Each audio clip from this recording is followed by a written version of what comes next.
everyone, so today I just wanted to do a quick video. It was kind of a follow-on video from my previous post, which was the prosthetic character transformation. It was a time-lapse video. My character was based on Aunt Spiker from the film James and the Giant Peach. It was an adaptation of the original character. If you haven't had a look, I'll link it in the down bar below. You can go have a peek at that. Just want to apologise for the bad quality of my video.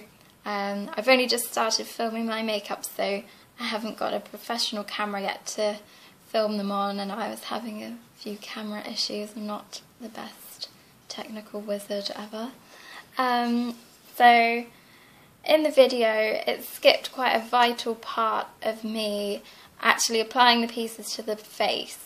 So I just wanted to kind of show the process of what I applied and the pieces that I've made to put on. So I don't have my model with me today, but I've got his face cast, which is here. It's still very messy from where I've sculpted all my pieces on, which you can see around here. It was one of the first face casts I've ever done, so it was quite messy and it didn't turn out perfectly, but it worked for what I needed it for.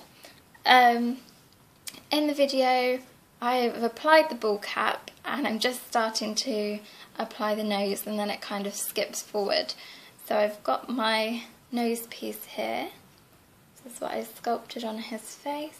It's just made from silicone and it's got baldies edges on that.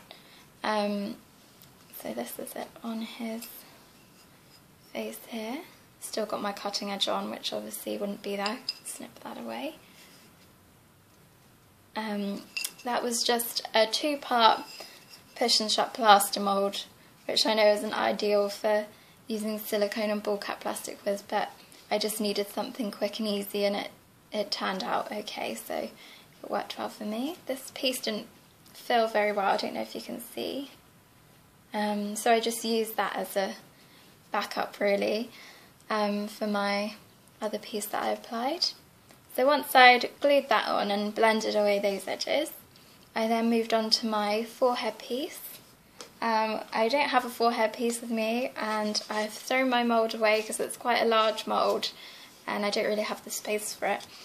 I have still got my sculpt here on the board. That was the forehead I sculpted. It's got a bit messy now because it's quite old and I haven't stored it perfectly.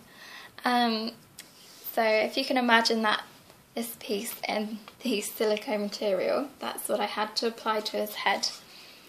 So I put the nose on and I start gluing the piece underneath the brows and also over the nose piece, so it hid that nose edge.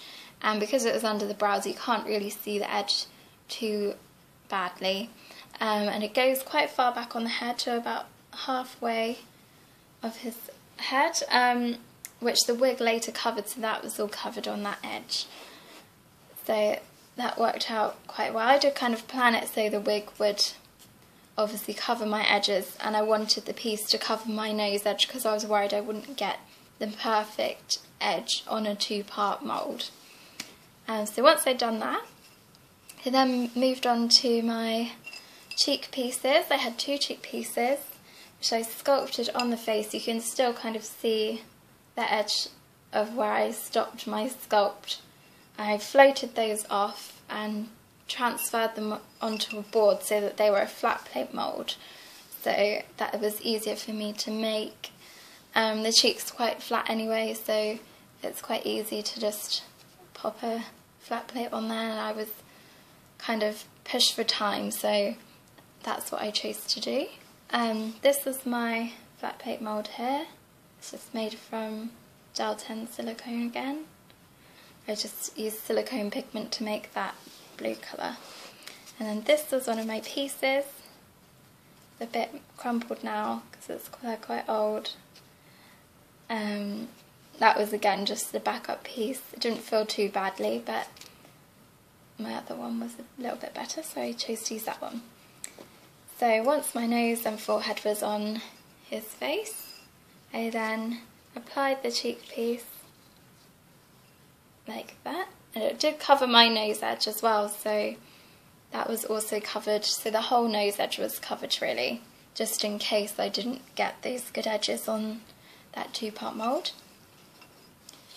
So blended that down, blended it away with alcohol, and just glued it on with some Aquafix glue. I would love to be able to buy the Telesis glue, but I can't afford it at the moment.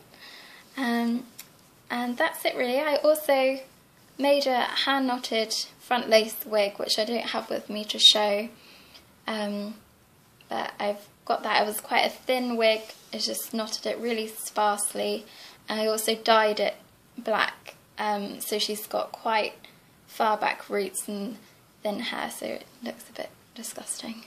And that's all I did. I moved on to my colouring, which you can see in the time-lapse video, so I won't really bore you with that process, but I used my airbrush and my Temp 2 foundations and Temp 2 palette, and the makeup took me about an hour to an hour and a half to apply all my pieces, and you can check out my end results in my other video.